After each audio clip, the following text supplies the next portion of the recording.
was going to say about when I first went to work, and I worked up in London. Yeah. And I was one of the first office workers to work on an early photocopier. Okay. And the photocopier itself was about as big as a bus. It was enormous. A photocopying machine? Yes. It took up nearly a whole room.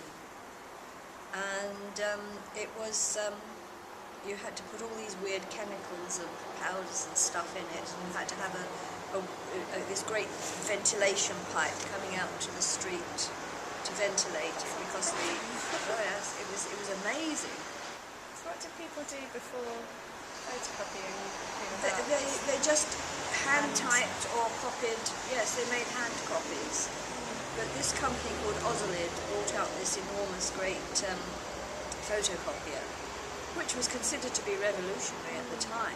Of course it was.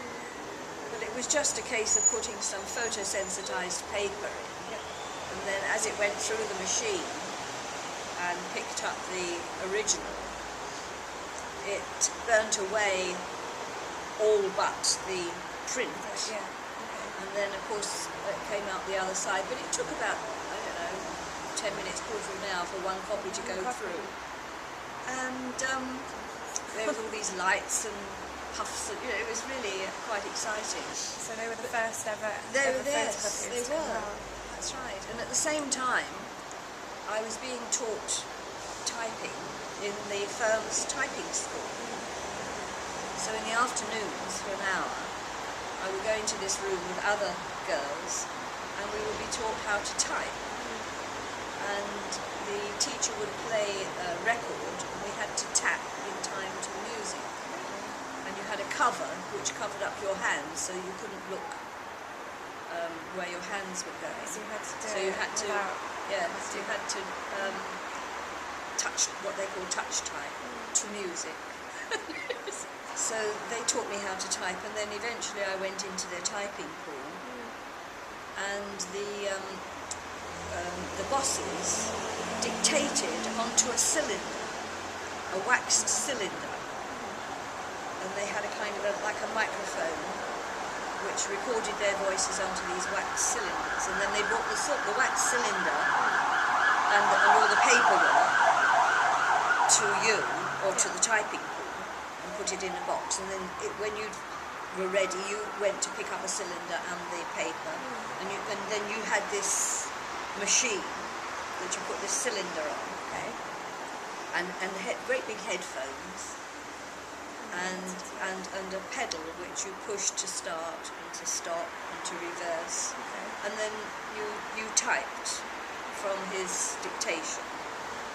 And when you finished, you put all the letters together with the cylinder, put it in another box, and the supervisor checked all your work before sending it back to the gentleman who dictated. And if you wanted to go to the toilet, you had to put your hand up. Otherwise, there's no talking. Really? So you just had to type. And I think there were about 30 girls in this typing course. So you had your headphones on, but the noise that you could hear the noise of the typing board as you were walking down the corridor. They're quite loud. loud. This clatter of the machines. Yes. I wanted to become a secretary, so I went to Woolwich Polytechnic in the evenings to learn Pitman's, and I used to go to Woolwich on a tram.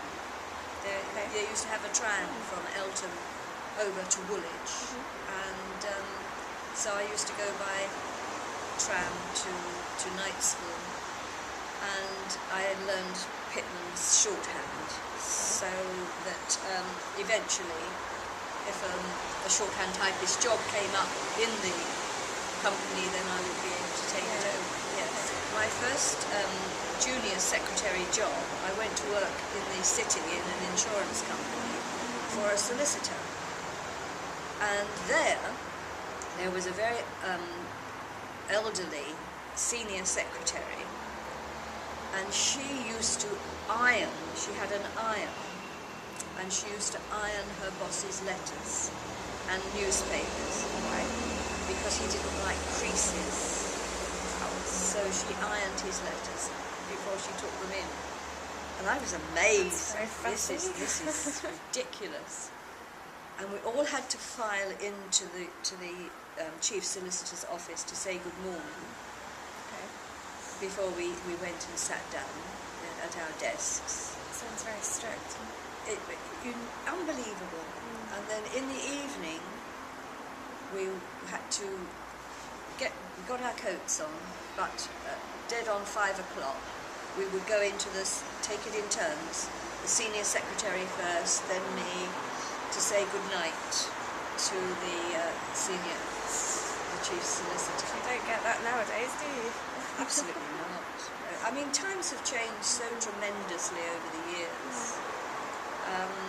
And there was definitely a protocol in the office. Yeah. I mean, the bosses all had separate toilets, they had separate dining rooms, separate lifts even. In the city, there were separate lifts for certain grades, and there was so much, such a protocol of hierarchy that you just took it for granted. It didn't mean anything really. But then gradually,